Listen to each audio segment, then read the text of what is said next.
नमस्कार दोस्तों, चलिए स्टार्ट करते हैं। नेक्स्ट टॉपिक हमारा खिलाफत एंड नॉन कॉपरेशन मूवमेंट। ठीक है, इसको सिंपली नॉन कॉपरेशन मूवमेंट भी आप लोगों को देखने को मिल जाएगा कहीं कहीं पे, लेकिन ये दोनों साइड बाय साइड साथ में चल रहे थे। इनफैक्ट खिलाफत मूवमेंट पहले स्टार्ट हुआ था, फिर नॉन कॉपरेशन मूवमेंट स्टार्ट होता है। दैट इज वाई हम लोग इसको साथ में ही पढ़ने वाले थे। और इनफैक्ट ऐसा स्टेज भी आ जाता है जब किसी को पता भी नहीं चलता कि खिलाफत मूवमेंट अलग चल रहा था और नॉन कॉपरेशन मूवमेंट अलग चल रहा था। मतलब ऐसा स्टेज आ जाता है कि दोनों के दोनों मर्ज हो जाते हैं और किसी को पता भी नहीं चलता कि भाई आंदोलन जो है वो सबका मतलब नॉन कॉपरेशन का अलग मोटिव्स है, खिलाफत का अलग मोटिव्स है, लेकिन दोनों इस तरीके से एक दूसरे में मिंगल हो जाते हैं कि किसी को भी पता भी नहीं चलता कि भाई ये खिलाफत का आंदोलन चल रहा है कि नॉन कॉपरेशन का आंदोलन चल रहा है। ओके, चलिए देखते हैं कौन कौन सी चीज़ें हैं इसके अंदर, क्या क्या इंपॉर्टेंट चीज़ें हैं। खिलाफत से स्टार्ट करते हैं। पहले खिलाफत मूवमेंट क्या था तो उसके बारे में पढ़ेंगे, फिर उसका नॉन कॉपरेशन मूवमेंट करेंगे और फिर फेलियर्स वगैरह वो सब जो भी चीज़ें होंगी वो सब देख के आगे बढ़ जाएंगे। ओके, ऐसे करके धीरे धीरे एक एक मूवमेंट लेंगे, इसके बाद सीडीएम लेंगे, उसके बाद क्विट इंडिया मूवमेंट लेंगे एंड ये मूवमेंट वाला सेक्शन खत्म हो जाएगा। तो बहुत छोटा मोटा क्रोनोलॉजिकल इवेंट्स रहेंगे, उसको एक वीडियो में कर दूंगा तो वो आसानी से फटाक से खत्म हो जाएगा। लास्ट का जो 40 अप्रोक्सीमेट 39 से लेके आपका जो 1947 का जो समय है उसके बीच में जो क्रोनोलॉजी है बहुत यूपीएससी पूछता है, उसको हम लोग एक बार देख लेंगे। फिर उसके बाद वाइंड अप कर देंगे आपका मॉडर्न इंडिया। मॉडर्न इंडिया उसी पे वाइंड अप हो जाएगा और फिर उसके बाद we will shift to world history. Okay, तो मेरे ख्याल से 3-4 वीडियोस और बनेंगे इसी के अंदर एंड फिर भी हम लोग खत्म कर देंगे आपका मॉडर्न इंडिया खत्म कर देंगे, फिर वर्ल्ड हिस्ट्री पे जाएंगे। World history will be very exciting. Okay, चलिए खिलाफत मूवमेंट देखिए। खिलाफत मूवमेंट क्या है? खिलाफत मतलब क्या है? ये खलीफा से रिलेटेड है। ओके, खलीफा जो होता था, कैलिफ जिसको इंग्लिश में बोलते हैं खलीफ। ठीक है, आपके टर्की में खलीफा होते थे जिनको मतलब ये माना गया था कि is the supreme commander, supreme religious leader of the Islamic world. ठीक है, इस्लामिक वर्ल्ड का सुप्रीम रिलीजियस लीडर है। But after the first world war के बाद टर्की को मतलब इनिशियली ये प्रॉमिस किया गया था कि भाई टर्की आप हमारे साथ लड़ाई कीजिए। ब्रिटिश लोग प्रॉमिस करते हैं कि भाई टर्की आप हमारे साथ लड़ाई कीजिए, आपको अच्छी अच्छी हम लोग चीज़ें देंगे, ऐसे वैसे आपको यहाँ का राज्य दे देंगे, वहाँ का राज्य दे देंगे। बट आफ्टर दिस मतलब ये पूरा का पूरा जब लड़ाई खत्म हो जाता है टर्की के साथ बहुत ही बेकार संधि की जाती है जिसका नाम है मतलब ट्रीटी की जाती है, ट्रीटी ऑफ सेवरस। ठीक है, सेवरस की जो ट्रीटी की जाती है 1920 में, इसमें मतलब जो कहा गया था वो भी नहीं किया जाता है। इनफैक्ट जो मतलब जो एरिया टर्की ने अपने अधीन ले लिया था, जो कि जीता था, अपनी मेहनत से जीता था, वो भी ब्रिटिश लोग अपने साम्राज्य में मिलाया था। तो इनफैक्ट इट वाज लाइक कि टर्की का मतलब पूरी तरीके से होगा। इनफैक्ट इसमें एक बहुत बड़ा क्लॉज ये रखा जाता है कि अब खलीफा का सिस्टम अबॉलिश कर दिया जाए। पूरे वर्ल्ड में से खलीफा का सिस्टम अबॉलिश कर दिया, खलीफा का पद ही अबॉलिश कर दिया जाएगा। ठीक है, जिसकी वजह से क्या होगा, जिसकी वजह से क्या होगा कि आगे चल के और मतलब ये एक मतलब डिसकंटेंट पैदा करने का एक रास्ता इन लोग खोल के रखते थे। ठीक है, खैर आगे जो होगा उसको नहीं देखेंगे। यहाँ पे पहले क्या हो रहा था कि इन्होंने खलीफा का जो पद था, खलीफा का जो कैलिफ का जो पद था, उस पद को ही पूरी तरीके से खत्म कर दिया कि अब से इस्लामिक वर्ल्ड में कोई भी खलीफा नाम का कोई व्यक्ति नहीं होगा। ठीक है, खलीफा नाम का कोई भी चीज़ नहीं होगी। अब जो भी होगा सब मतलब डेमोक्रेटिकली चलेगा। ठीक है, इन लोग ने ट्रीटी ऑफ सेवरस में ये कर दिया। और फिर मुस्लिम्स लोग ने ये मांग की, जो इनफैक्ट जो ऑल वर्ल्ड के मुस्लिम्स थे उन्होंने ये मांग की कि भाई खलीफा के पद को आप खत्म मत कीजिए, इनफैक्ट इसको आप लोग रखते हुए इनको ऐसी कुछ ट्रेड दे दीजिए जैसे कि वेटिकन सिटी में आप लोग ने दिया हो। वेटिकन सिटी जो है वो आपका पोप का सिटी है। पोप का जो आपके क्रिश्चियन जो वर्ल्ड है उसके जो हेड हैं पोप। ठीक है, तो उनको वेटिकन सिटी दिया गया है जिसमें वो रिलीजियस हेड भी है, सुप्रीम लीडर भी है, साथ ही साथ वो हेड ऑफ द गवर्नमेंट भी है। ठीक है, तो इस तरीके से आपने उनको दिया, उसी तरीके से आप यहाँ पे टर्की के अंदर एक छोटा सा रीजन आप कैलिफ को भी दे के रखिए और वो अब क्या बोलते हैं इस्लामिक वर्ल्ड के साथ साथ उस रीजन के भी सुप्रीम रिलीजियस आइडेंटिटी रहेंगे, सुप्रीम रिलीजियस लीडर रहेंगे और हम लोग का मतलब कोई भावना जो है वो आहत भी नहीं होगा। But it was not heeded to. और क्या होता है इसी की वजह से सारे वर्ल्ड के अंदर जितने भी मुस्लिम लोग रहते हैं उनके अंदर ये डिस्कंटेंट पैदा हो जाता है। एंड नेचुरल सी बात है, हमारे यहाँ पे भी इंडिया में भी बहुत बड़ी तादाद आपके मुस्लिम भाई बंदियों की थी। तो इसकी वजह से ये हुआ कि भाई इन लोग भी ब्रिटिश लोगों के एटीट्यूड के खिलाफ खड़े हो गए। ठीक है, जिसकी वजह से जो प्रोमिनेंट दो भाई थे, मोहम्मद अली और शौकत अली, दो भाई थे, इन्होंने मतलब स्टार्ट किया ये मूवमेंट। और इसके अंदर मौलाना अब्दुल कलाम आज़ाद, एम ए अंसारी, सैफुद्दीन किचलू, ये सब लीडर्स जो है इसके अंदर प्रोमिनेंटली पार्टिसिपेट कर लेते हैं। और इन लोग का यही रहता है, खिलाफत मूवमेंट जो इन लोग स्टार्ट करते हैं, इसका यही रहता है कि भाई खलीफा को उसकी टेरिटरी दी जाए और उसको एक अलग से रिलीजियस लीडर होने का जो अधिकार है वो वैसा का वैसा बना रहे, उसको उसके साथ कोई भी छेड़छाड़ ना की जाए, ठीक है। बट बट बट खैर उसमें आगे क्या होगा वो देखा जाएगा। बट यहाँ पे आते हैं फिर उसका 1919 के अंदर क्या होता है कि गांधी जी एक क्या बोलते हैं जॉइंट कॉन्फ्रेंस बुलाते हैं हिंदू लोगों की और मुस्लिम लोगों की, ठीक है। ये आपका इलाहाबाद में मुझे याद आ रहा है कि क्या बोलते हैं हुआ था, मुझे अच्छी तरीके से याद आ रहा है। तो इलाहाबाद में जो ये जॉइंट कॉन्फ्रेंस बुलाई जाती है हिंदूज और मुस्लिम्स की, उसके अंदर गांधी जी का मेन मोटिव ये रहता है कि जो अभी तक डिवीजन की पॉलिटिक्स होती रही है, ठीक है, आफ्टर 1909, 1909 के बाद से जो डिवीजन की पॉलिसी चली आ रही है, और इनफैक्ट इसको बूस्ट मिलता है 1916 के अंदर, उन सबको अब हम लोग को रिवर्ट बैक करना है। रिवर्ट बैक मतलब हम लोग को यूनिफाइंग करना है। अब हम लोग सेपरेट इलेक्टोरेट को तो खत्म नहीं कर सकते, तो that is why we will try to unify. हम लोग यूनिफाई करने की कोशिश करेंगे आपके हिंदूज एंड मुस्लिम्स को, और एक भाई बंधु वाला चारा मतलब भाईचारा वगैरह वापस से मेंटेन करने की कोशिश करेंगे, ठीक है।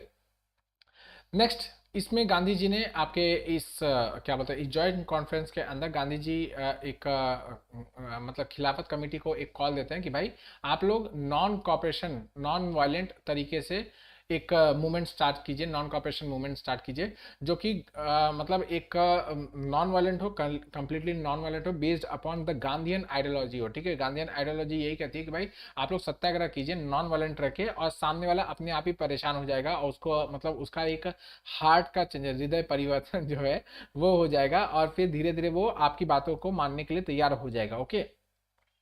इनफैक्ट जब इलाहाबाद में सेशन बुलाया जाता है खिलाफत कमेटी का, तो वहाँ पे पूरी तरीके से मतलब यूनानिमसली अडॉप्ट कर लिया जाता है ये नॉन कॉपरेशन का जो आपका सजेशन गांधी जी दिया जाता है, वो पूरी तरीके से अडॉप्ट कर लिया जाता है। और गांधी जी को ही कहा जाता है कि भाई आप इस खिलाफत जो मूवमेंट है उसको आप ही लीड कीजिए in the non cooperation phase, ठीक है। नॉन कॉपरेशन फेज में आप ही इसको लीड कीजिए। 4 स्टेजेस हैं आपके नॉन कॉपरेशन के। फर्स्ट है surrender of titles and ordinary positions, जो भी आपके बड़े बड़े पोजीशंस वगैरह हैं, टाइटल्स वगैरह आपको जो मिले हैं उसको पहले आप सरेंडर कर दीजिए, खत्म कर दीजिए। नेक्स्ट है सिविल सर्विसेज में अगर आप काम करें तो उससे आप रिजाइन कर दीजिए, गवर्नमेंट से रिजाइन कर दीजिए, कोई भी गवर्नमेंट पद वगैरह आप लेके बैठे तो वो सबसे रिजाइन कर दीजिए। नेक्स्ट है पुलिस एंड आर्मी सर्विसेज में अगर आप हो तो उससे आप रिजाइन कर दीजिएगा। एंड फिर लास्ट आएगा non payment of the taxes. ये 4 स्टेजेस आएंगे। इन 4 स्टेजेस को आप लोग फॉलो अगर धीरे धीरे करते रहोगे तो ऐसा मतलब जल्द ही जल्द, मतलब इन गांधी जी ने तो इतना तक कह दिया था कि 1 साल के अंदर आज़ादी आ जाएगी, इतना गांधी जी ने मतलब कॉन्फिडेंस से इसको कह दिया था, ठीक है। नेक्स्ट, गांधी जी फिर बाद में जब नॉन कॉपरेशन मूवमेंट को दिसंबर में लॉन्च किया जाता है बाय द कांग्रेस 1920 में, नागपुर सेशन मेरे ख्याल से होता है, नागपुर सेशन होता है, वहाँ पे नॉन कॉपरेशन मूवमेंट को फॉर्मली ऑर्गेनाइज कर दिया जाता है और गांधी जी को कहा जाता है कि आप ही इसको लीड कीजिए। तो गांधी जी अब खिलाफत मूवमेंट और नॉन कॉपरेशन मूवमेंट दोनों को भी लीड करते हैं एक साथ, ओके। नेक्स्ट, इसके फॉर्म्स वगैरह देखेंगे क्या है ये। गांधी जी ने क्या बोलते हैं इसको लीडरशिप लेने का एक और कारण, जो बहुत बड़ा कारण ये था कि गांधी जी जो है ना अपने गांधी जी जो है वो अपने हर एक इसमें बुक्स वगैरह में लिखते हैं कि, सॉरी दोस्तों थोड़ा सा डिस्टर्बेंस हो गया था इसकी वजह से लिंक टूट गया। गांधी जी को इस आंदोलन का लीड लेने का एक बहुत बड़ा कारण ये था कि इससे पहले ही जलियनवाला बाग का मैसेकर हुआ था, ठीक है। जलियनवाला बाग मैसेकर उससे पहले आया था रॉलेट एक्ट, ठीक है। तो मतलब जो आपका जब और मैंने आप लोगों को रॉलेट एक्ट और जलियनवाला बाग के बारे में बताया था कि उससे पहले का जो इवेंट था आपका वर्ल्ड वॉर 1, ठीक है। सारे इवेंट्स एक दूसरे को मतलब एक दूसरे के ऊपर कोइंसाइड कर रहे हैं। वर्ल्ड वॉर 1 के दौरान एक बहुत हाई राइज देखा गया, आपके प्राइसेस वगैरह शूट कर गए थे, इन्फ्लेशन बहुत ही हाई हो गया था यहाँ पे, बेवजह का मतलब हैवी एक्सप्लॉइटेशन करने के चक्कर में यहाँ के लोगों को मारा जाता था, पीटा जाता था। इंडिगो का भी आप लोगों ने देखा पिछले वीडियो में, तो आप लोग देखेंगे कि मतलब अत्याचार की सारी सीमाएं इन लोग लांग दे रहे थे। यहाँ से जितने होते थे मतलब सोल्जर्स वगैरह को जबरदस्ती पकड़ के लेके जाते थे वहाँ पे, सॉरी, लेकिन वहां पे से वापस आने का गारंटी है कि नहीं, इसका कोई गारंटी नहीं था। एंड बहुत यातनाएं, बहुत बुरी बुरी तरीके से यहाँ के लोगों को भी यहाँ के पीजेंट्स लोगों का जो भी प्रोडक्शन वगैरह होता था उसको in the name of defence of the India act करके उठा के लेके चले जाते हैं। Defence of the India act के तहत किसी भी व्यक्ति को उठा के जेल में बंद कर देते थे। जो भी गवर्नमेंट के खिलाफ कुछ भी लिखता पढ़ता था या बोलता भी था तो उसको सीधा जेल की हवा, बस वही वाला हिसाब था। तो इतना मतलब अत्याचार जो कर रहे थे उसके बाद मतलब कैसे कैसे तो मतलब जब सब लोग जीत गए तो खुशी मनाई कि हाँ चलो वर्ल्ड वॉर खत्म हुआ। लेकिन तब से इन लोगों ने क्या दे दिया, रॉलेट एक्ट, ठीक है, रॉलेट एक्ट दे दिया। फिर उसका मोंटेगी चेम्सफोर्ड रिफॉर्म दे दिया। फिर उसी में आप लोगों ने जलियांवाला बाग दे दिया। इतना घटिया घटिया चीज इन लोगों ने सारे के सारे लाइन से करते गए कि जिसकी वजह से लोगों के अंदर सिर्फ और सिर्फ भरा था तो डिसकंटेंट ही भरा था। सबके अंदर गुस्सा था कि भाई हम लोग हर तरीके से इनकी मदद कर रहे हैं, हम लोग इनके लिए जाके लड़ते हैं। वहाँ वहाँ पे बड़ी बड़ी क्या बोलते हैं लड़ाइयाँ हम लोग लड़ रहे हैं, first world war, second world war, सब हम लोग लड़ने वाले। तो इसमें भी इन लोग को ये नहीं दिख रहा कि इंडियंस लोग को कुछ अच्छा करना चाहिए, हम लोग को इंडियंस लोग की मदद करनी चाहिए, कुछ ना कुछ इनके आप इनको भी कुछ अच्छा करके देना चाहिए। खाने पीने के तो लाले आप लोगों ने पूरी तरीके से करके रखे हुए हैं, एटलीस्ट हम लोग को रिप्रेजेंटेशन तो दीजिए, हम लोग को हमारा अधिकार जो है वो तो देने की कोशिश कीजिए। वो भी आप लोग नहीं कर रहे हो। तो इसके लिए गांधी जी अपने बुक्स वगैरह में भी ये लिखते हैं कि मैं लोगों की नब्ज के ऊपर काम करता हूँ। जब जब मुझे लगता है कि हाँ अब पूरी तरीके से पब्लिक अरोज हो चुकी है, पब्लिक फीडबैक लेता हूँ। अब पब्लिक फीडबैक जब मुझे लगता है कि हाँ it is right time to launch a movement, तो मैं मूवमेंट को लॉन्च कर देता हूँ, ठीक है। तो दैट इज वाई इस समय ये लॉन्च किया गया under the leadership of Mahatma Gandhi. Okay, forms of the protest कहते हैं तो first surrender of the title and honours वगैरह जो भी गवर्नमेंट की तरफ से दिए गए थे उन सबको पूरी तरीके से आप पहले ही दिन से टाइटल वगैरह सरेंडर करना स्टार्ट कर दिए, ठीक है। नेक्स्ट है government affiliated schools and colleges को पूरी तरीके से बॉयकॉट करना स्टार्ट कीजिए, ठीक है। इनका बॉयकॉशन करोगे तो भी इन लोग को समझ में आएगा कि भाई क्या हो रहा है, ठीक है। नेक्स्ट, लॉ कोर्ट्स वगैरह को बॉयकॉट करो, ठीक है। सारे के सारे जो गवर्नमेंट इंस्टीट्यूशंस वगैरह है उन लोग को हम लोग बॉयकॉट करने वाले हैं, ठीक है।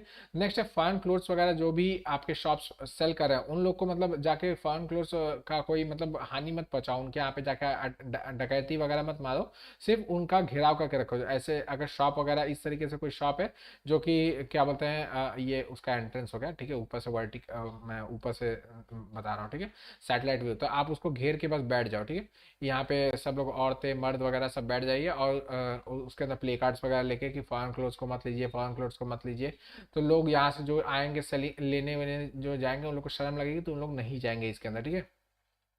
नेक्स्ट है resignation from the government services, जो मैंने बताया कि गवर्नमेंट सर्विसेज से जितना भी हो सके उन लोग क्या बोलते हैं रेजिग्नेशन करना स्टार्ट कीजिए। और ऐसा भी कर सकते हैं आप लोग एकदम अंत समय तक ऐसा जाके कर सकते हैं कि आप non payment of the taxes भी कर सकते हैं। आप लोग चाहे तो नो आप लोग नो पेमेंट मतलब ऑफ द टैक्सेस हम लोग नहीं पे करने वाले। क्यों?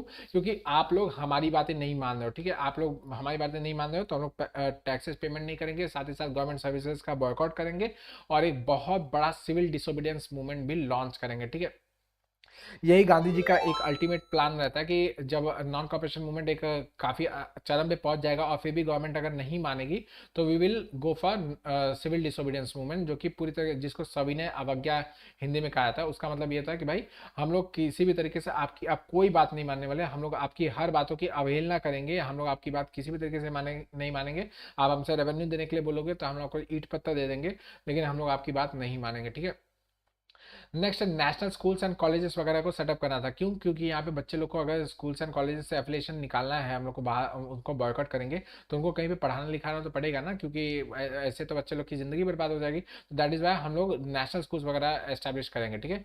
नेक्स्ट है पंचायत के एस्टेब्लिशमेंट करेंगे टू सेटल द डिस्प्यूट्स। यहाँ पे हम लोग ने लॉ कोर्ट्स को बॉयकॉट किया तो उसके जगह पे हम लोग जो लोकल सर्विसेज थे हमारी जो पहले से चली आई थी पंचायत वगैरह, उसको हम लोग एस्टेब्लिश करेंगे सो दैट हमारे जो डिस्प्यूट्स वगैरह है वो आपस में यहीं पे सुलझ के रह जाए, हम लोग गवर्नमेंट तक जाए ही नहीं और गवर्नमेंट को फीस वगैरह हम लोग पे नहीं करेंगे, ठीक है। Hand spinning and weaving should be encourage. ये फॉरेन क्लॉथ्स के एवज में देखिए तीनों के अलग अलग मतलब काउंटर्स भी हम लोग ने पहले से बना कर रखे भाई। स्कूल एंड कॉलेजेस अगर हम लोग गवर्नमेंट के बॉयकॉट कर रहे हैं तो हम लोग अपने स्कूल एंड कॉलेज को एस्टेब्लिश कर रहे हैं, ठीक है। अगर हम लोग गवर्नमेंट के लॉ कोर्ट्स वगैरह को बॉयकॉट कर रहे हैं तो फिर हम लोग ने अपने पंचायत वगैरह को एस्टेब्लिश किया। अगर हम लोग ने फॉरेन क्लोथ्स को क्या बोलते हैं पिकेटिंग करके बंद करा दिया, उसका इंपोर्ट वगैरह उसका बाय करना, तो हम लोग ने अपने यहाँ के hand weaving and spinning khadi वगैरह को प्रमोट करना स्टार्ट कर दिया, ठीक है। And people were asked to maintain Hindu Muslim unity. इसी आंदोलन के समय हिंदू मुस्लिम यूनिटी जो दिखती है वो बहुत ही चरम पे रहती है, मतलब हाईएस्ट अगर कभी पाया जाता है तो आपके नॉन कॉपरेशन मूवमेंट के दौरान ही पाया जाता है, ठीक ठीक है। इनफैक्ट इन लोग से मांग किए जाते कि अनटचेबिलिटी, नॉन वायलेंस वगैरह को अच्छी तरीके से, मतलब अनटचेबिलिटी को ना फॉलो किया जाए, अनटचेबिलिटी को ना फॉलो किया जाए, और स्ट्रिक्ट नॉन वायलेंस क्या बोलते हैं आप लोग को मेंटेन करके रखना है, ठीक है। किसी भी तरीके का वायलेंस नहीं करना है, ओके। नेक्स्ट, इस समय पे ये सारे के सारे आपका कोर्स ऑफ इवेंट ही है, फॉर्म्स ऑफ द प्रोटेस्ट में ही है आपका, ओके। तो किसान सभाएं यहाँ पे आयोजित की जाती थी। अवध रीजन जो था आपका यूपी का जो अवध रीजन है, उसमें इतनी ज़्यादा किसान सभाएं जो पहले से चलती आती थी, किसान सभा आज की नहीं थी, किसान सभा 1914 एंड 15 के आसपास से बनना स्टार्ट हो गई थी। तो वो अब इतनी ज़्यादा इसके अंदर घुस गई थी कि किसान सभा का मूवमेंट क्या कहाँ हो रहा है, खिलाफत का मूवमेंट कहाँ हो रहा है, नॉन कॉपरेशन का मूवमेंट कहाँ हो रहा है, किसी को डिस्टिंग्विश करने में मतलब समझ में नहीं आता था कि भाई कौन डिस्टिंग्विश कर पाए। सब एक ही में मर्ज होता जा रहा था कि किसान सभा का मूवमेंट जो पहले चल रहा था वो अलग ही मूवमेंट नहीं रह गया, वो अब आके नॉन कॉपरेशन का एक हिस्सा बन गया, ठीक है। इसी का हिस्सा आपका खिलाफत बन गया। तो ये सब लोग एक इंटरमिंगल होते चले गए और ये मूवमेंट और मजबूत होता चला गया, ठीक है। मलाबार रीजन के अंदर नॉन कॉपरेशन और खिलाफत प्रोपेगेंडा पूरी तरीके से एक दूसरे के अंदर मिल गया, और वहाँ के जो मुस्लिम टीनेंट्स थे उन्होंने अपने लैंडलॉर्ड्स के खिलाफ एक एजिटेशन फॉलो कर दिया। अल्टीमेटली इसका रिजल्ट अच्छा नहीं होता, लेकिन फिर आगे बात करेंगे, ठीक है। नेगेटिव्स में बात करेंगे, यहाँ पे पॉजिटिव्स में बात करेंगे, ओके। नेक्स्ट, चरखा को पूरी तरीके से पॉपुलराइज किया जाता है कि भाई अब सब लोग चरखा का उपयोग कीजिए, और मैक्सिमम जो खादी के ऊपर रिलायंस हो वो ज़्यादा बढ़ाइए। आप लोग खादी को अपना यूनिफॉर्म बनाइए, उसको as a symbol of Indianization, मतलब इंडियन होने का जो सिंबल है वो आपका कैसे आएगा, आपका खादी क्लोथ से आएगा, ठीक है। खादी क्लोथ्स को आप लोग प्रमोट कीजिए। Defence of the forest law, forest law को डिफेंस करना, मतलब डिफेंस मतलब विद्रोह करना, अगेंस्ट में जाना, ठीक है, तोड़ना। तो फॉरेस्ट लॉ को तोड़ने का काम बहुत ही ज़्यादा पॉपुलर हुआ आंध्रा रीजन में, ओके। नेक्स्ट, पीजेंट्स, ट्राइबल जो राजस्थान के वगैरह के थे, वो क्या बोलते हैं अलग अलग मूवमेंट स्टार्ट कर दिए, सेम इसी नॉन कॉपरेशन मूवमेंट के अंदर उन लोग अपने अपने मूवमेंट्स वगैरह स्टार्ट कर दिए, ओके। इसी में अकाली मूवमेंट भी बन के आता है जो पंजाब में स्टार्ट होता है। इसका मेन जो क्या बोलते हैं कोर आइडिया रहता है कि जो भी आपके गुरुद्वारा है उनको करप्ट जो उस समय के महंत लोग थे, ठीक है, उनको उदासी महंत कहा जाता था। तो उदासी महंत जो थे उन लोग के हाथों से छुड़ा के अब एक क्या बोलते हैं डेमोक्रेटिकली इलेक्टेड श्री गुरुद्वारा प्रबंधक कमेटी के हाथ में देना है या अकालियों के हाथ में देना है।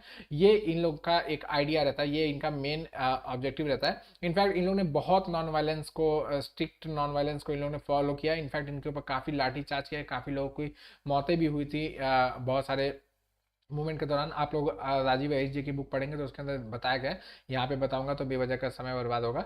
लेकिन आप लोग ये समझिए कि इस समय इन लोगों ने बहुत लाठीचार्ज, बहुत सारी यातनाएं, पीड़ाएं वगैरह झेलने के बावजूद भी इन लोग ने अपने नॉन वायलेंट एजिटेशन को खत्म नहीं किया और वैसे ही चलते रहने दिया, ओके। नेक्स्ट, सक्सेस की बात करते हैं। सक्सेस की सबसे अगर बात करें तो सबसे प्रोमिनेंट जो सक्सेसफुल था वो था boycott of the foreign cloth और टॉडी शॉप्स, ठीक है, जो आपके दारू के भट्टे थे वो सब, जो जहाँ पे दारू वगैरह मिलता था, लिकर वगैरह मिलता था, वो और फॉरेन क्लॉथ को जो बॉयकॉट करने का जो प्रोग्राम था ये बहुत ही ज़्यादा सक्सेसफुल था। इनफैक्ट यहाँ पे आंकड़ों से भी दिया हुआ है कि भाई इतना ज़्यादा हम लोग इम्पोर्ट करते थे, एक ही साल के अंदर हम लोगों ने लगभग आधा कर दिया, ठीक है। टॉडी शॉप के ऊपर जो पिकेटिंग करते थे वो इतना ज़्यादा पॉपुलर हुआ कि मतलब गवर्नमेंट का जो रेवेन्यू आता था इससे वो बहुत हद तक डिक्लाइन हो गया, ओके। नेक्स्ट, जो एजुकेशन बॉयकॉट था वो आपका बंगाल एंड आसपास के रीजन में ज़्यादा प्रोमिनेंटली अच्छे तरीके से चला, बाकी रीजन में थोड़ा सा कम ही हुआ, okay. Next, almost all part of the India was involve in this movement, सारा का सारा इंडिया इस मूवमेंट में, जैसे कि अनलाइक आपका स्वदेशी मूवमेंट जो कि कुछ दूर तक ही था, वो यहाँ पे और दूर तक मतलब मतलब हर एक हिस्से में फॉलो हो जाता, ठीक है। नेक्स्ट कहा जाए तो it was a truly mass movement, ये पूरी तरीके से देखा जाए तो मास मूवमेंट था। एक तो पूरे के पूरे भारत में इसको मतलब पहुंचा दिया गया, ऊपर से पूरे के पूरे हर एक सेक्शन से लोग आ रहे हैं, चाहे हिंदू हो, मुस्लिम हो, सिख हो, ईसाई हो, सब इसी के अंदर घुसे पड़े, सब लोग लड़ रहे हैं इसके अंदर अपने अपने अधिकारों के लिए। और क्या बोलते हैं, पीजेंट्स तो पीजेंट्स आ रहे हैं, स्टूडेंट्स तो स्टूडेंट्स आ रहे हैं, वर्कर्स तो वर्कर्स आ रहे हैं, जमींदार हैं तो जमींदार लड़ रहे हैं, सब लोग इसके अंदर अपना अपना पार्टिसिपेशन कर रहे हैं, ठीक है। इसके वजह से ब्रिटिश गवर्नमेंट पूरी तरीके से हिल गई कि क्या करे, तो अब क्या करे भाई, इन लोग तो नॉन वायलेंट है एक तरीके से, मतलब नॉन वायलेंट होने की वजह से ये किसी भी तरीके से अत्याचार वगैरह कुछ कर नहीं रहे हैं हमारे ऊपर अटैक वगैरह करने दें कि हम लोग भी काउंटर अटैक करें, और दूसरी चीज़ हम लोग इनको ज़बरदस्ती दबाएंगे तो ये और चिल्लाएंगे कि अरे हमारे ऊपर अत्याचार हो रहा है, अत्याचार हो रहा है, फिर इनका मूवमेंट और पावरफुल होता चला जाएगा। तो ये दोनों तरफ से फंसे चले जाते हैं, ठीक है। इसकी वजह से गवर्नमेंट, जो ब्रिटिश गवर्नमेंट थी, वो बुरी तरीके से परेशान में थी कि भाई करे तो इनके साथ क्या सुलूक किया जाए, मार दिया जाए कि छोड़ दिया जाए, वैसा वाला चीज़ हो जाता, ठीक है। नेक्स्ट, इस समय आपका कम्युनल हार्मनी काफी अच्छा दिखाई दे, जैसे मैंने आपको बताया कि भाई इस समय कम्युनल हार्मनी बहुत ही चरम पे था आपने, ओके। ऐसा कभी उसके बाद भी नहीं देखा जाएगा और ना ही इससे पहले कभी देखा गया था, ओके। नेक्स्ट, इसके वजह से कांग्रेस पार्टी की पॉपुलैरिटी पूरे के पूरे कॉमन पर्सन के अंदर एक फैल जाता है कि भाई कांग्रेस पार्टी ने हम लोग को इतना अच्छा वो लीडर दे दिया, गांधी जी आ गए, गांधी जी ने कांग्रेस पार्टी को रिवाइव कर दिया और कांग्रेस पार्टी अब हमारे मुद्दों के लिए लड़ने के लिए वापस से तैयार हो गए, ओके। नेक्स्ट, इसकी वजह से हर एक इंसान लगभग पॉलिटिकल राइट्स के लिए अपने जागरूक होना स्टार्ट होगा, क्योंकि ग्राउंड लेवल पे काम हो रहा था ना। यहाँ पे अब बड़े बड़े मुद्दे वगैरह नहीं चल रहे कि यहाँ पार्टीशन हो रहा है, ये हो रहा है, वो रहा है, वो सब मुद्दे नहीं चल रहा है। यहाँ पे कॉमन पब्लिक का मुद्दा है, भाई आपको लैंड रेवेन्यू वगैरह उगाई कर रहे हो, सॉल्ट टैक्स वगैरह जबरदस्ती लिए जा रहे हो, हम लोग से ये बेवजह का रेवेन्यू खींचे जा रहे हो, और फिर भी हम लोग को दे रहे हो क्या, कुछ नहीं दे रहे हो। तो बेटर है कि हम लोग भी आपको कुछ नहीं देंगे, आज से हमारी तुम्हारी कट्टी, ठीक है। इस तरीके से अब इन लोग के अंदर से जो क्या बोलते हैं गवर्नमेंट का डर था वो पूरी तरीके से खत्म हो गया। इनफैक्ट जो जेल जाने की जो मतलब लोग शर्मनाक चीजें समझते हैं कि जेल का मुंह देख के चले आए, ठीक है, तो वो एक अच्छा सा प्रेस्टिजियस चीज हो गया। अरे हमको तो सरकार ने जेल में डाल के रखा था इतने समय तक, ये मतलब खुशी की बात हो गई कि मैं आंदोलन में पार्टिसिपेट किया था, मुझे जेल में जाने का मौका मिला था, ठीक है। इस चीज़ों को इन लोग एक गहने की तरह लेने लगे कि ये तो अच्छी चीज़ है यार कि आप आंदोलन का पार्टिसिपेंट थे और क्या बोलते हैं आपको जेल में डाला गया, इस तरीके से चीज़ें होने लगी, ओके। नेक्स्ट, इंडियन मर्चेंट्स और मिल ओनर्स, मैंने आपको बताया था कि भाई स्वदेशी आंदोलन के समय जैसे हुआ था वैसे यहाँ पे भी होता कि भाई जो boycott of the foreign goods हो जाता तो उसका बेनिफिट कौन रीप कर रहा है, इंडियन लोग रीप कर रहे हैं, उनके जगह पे अल्टरनेटिव्स बना रहे थे, ठीक है। और नए नए फैक्ट्रीज, नए नए मिल्स वगैरह बन के आएंगे जो कि इंडियन ओन्ड होंगे, ओके।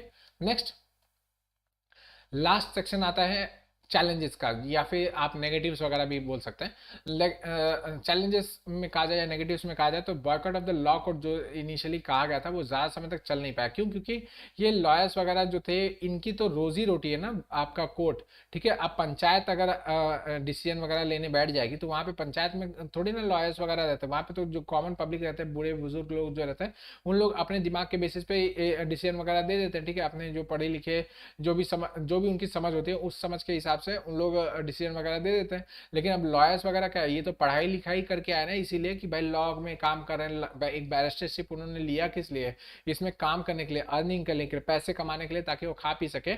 तो वो यहाँ पे जो क्या बोलते हैं बॉयकॉट कर देंगे तो उनका तो मतलब एक तरीके से खाना पीना ही बंद हो गया, ओके। एजुकेशनल बॉयकॉट तो भी सक्सेसफुल रहा, एजुकेशनल बॉयकॉट तो भी सक्सेसफुल रहा, काफी समय तक लोग, बच्चे लोग ने एजुकेशन बॉयकॉट किया। एंड उसका अल्टरनेटिव क्या था, आपका नेशनल एजुकेशन, नेशनल स्कूल्स वगैरह, नेशनल कॉलेजेस वगैरह खोले गए थे, तो लोग उसके अंदर चले जाते थे, यहाँ से बच्चे निकले वहां पे चले गए। लेकिन इनमें क्या, इनमें तो भाई पंचायत में तो जाके नहीं बैठने वाले ना कि मैं तो लॉयर हूँ, मैं आप लोग की तरफ से पैरवी करता हूँ, बोलेंगे भाई कोई जरूरत नहीं है, हम लोग अपना देख लेंगे, आपको अलग से पैसे देने की कोई जरूरत नहीं है, ओके।